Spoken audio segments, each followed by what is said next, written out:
ఏ పూలు తేవాలి ఈశ్వరా నిన్ను ఎట్లా పూజించాలి శంకరా ఏ పూలు తేవాలి ఈశ్వరా నిన్ను ఎట్లా పూజించాలి శంకరా కోటి మహిమలతోని కొలువైన కోటప్ప నిన్ను పూజించిన జన్మే ధన్యమయ్యా ఏ పూలు తేవాలి ఈశ్వరా నిన్ను ఎట్లా పూజించాలి శంకరా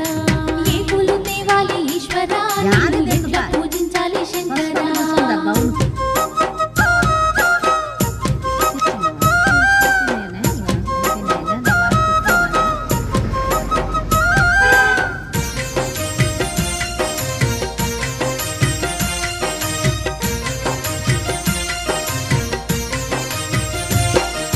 దివ్య మంగళ రూపం దీనుల కాచే హస్తం దిక్కులన్నీ